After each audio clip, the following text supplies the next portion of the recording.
Pacific, the busy commies were at it again. After the widespread of communism in the area, how did you feel, in the left side, how did you feel about communism? I never liked communism. Well, I never belonged to the Communist Party.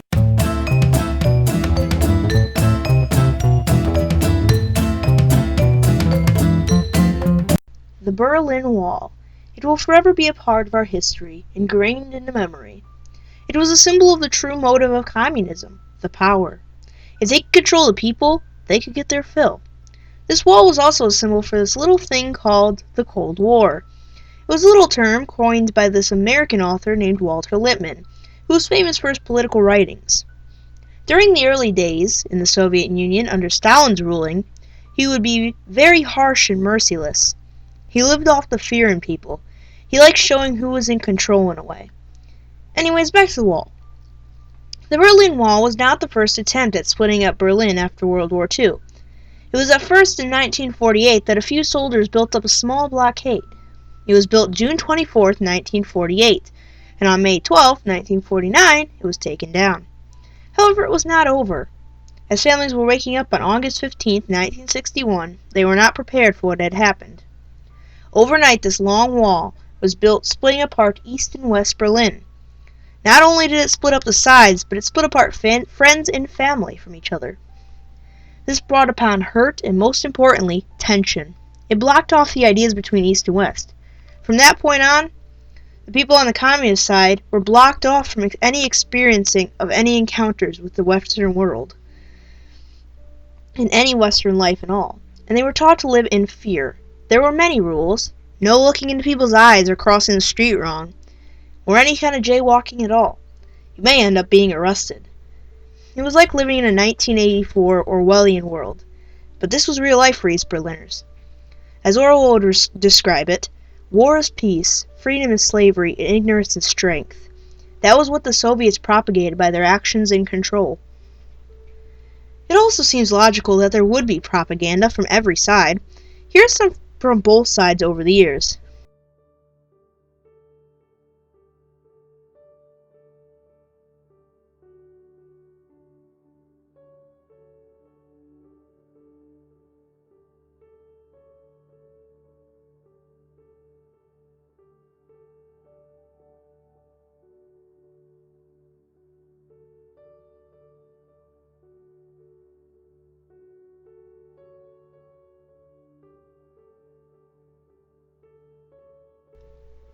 Fast forward about 12 years and we are at 1961, August 15th to be exact, as before stated.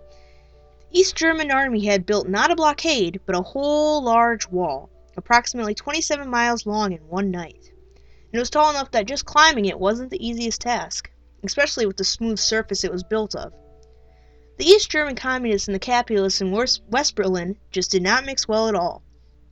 It created some serious tension. All the average East Berliner wanted was to see their family and friends and be beyond harsh treatment. Some had had their family and friends die, and they weren't there with them. Escaping was possible, but it wasn't easy. If people tried to cross to the west, they would be greeted with a huge obstacle course called the Death Strip. The Death Strip contained 45,000 sections of reinforced concrete, each weighing in at 3 tons, 79 miles of fencing, 300 watchtowers, 250 guard dog runs, 20 bunkers, and 65 miles of anti-vehicle trenches. It was roughly 49 feet up to 490 feet wide. If seen by the guards, they would be shot on the spot before even reaching the course. Over 40,100 did escape directly. Escapes would vary from people driving through the Death Strip before the trenches were formed, digging tunnels under the wall, jumping out of windows beside the wall in the early 1960s, and even a hot air balloon. About 138 people died trying to cross the wall and or Death Strip. The first person to die trying to escape was a woman named Ida Siekmann. She has a memorial at the Berlin Wall Memorial. She died from trying to jump from a 4-story window to get to Berlin. On influences, the big influence was music culture. Music was makes the spread of ideas much easier. U2 had made a bit of controversy in 1983 when they released their album War. A lot of the songs on the album were about the Cold War and Berlin Wall. The one most well-known and most about it would be the song Sunday Bloody Sunday. It depicted conditions of what being behind the wall was like, killing with no mercy and lots of fear. There was also a significant amount of United States encounter and exchange surrounding the wall. The two main things people remember when people think the United States in Berlin are probably the two presidential speeches served by John F. Kennedy and Ronald Reagan.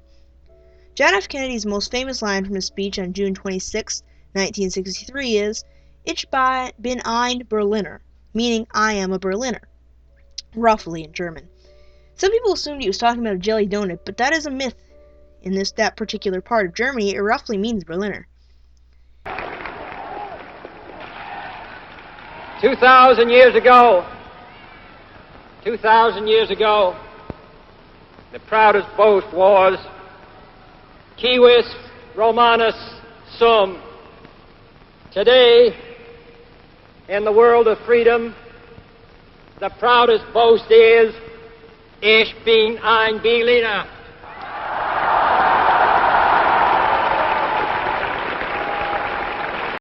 For Reagan, on June 12, 1987, the message was clear. It was, tear down this wall. There was definitely no confusion here.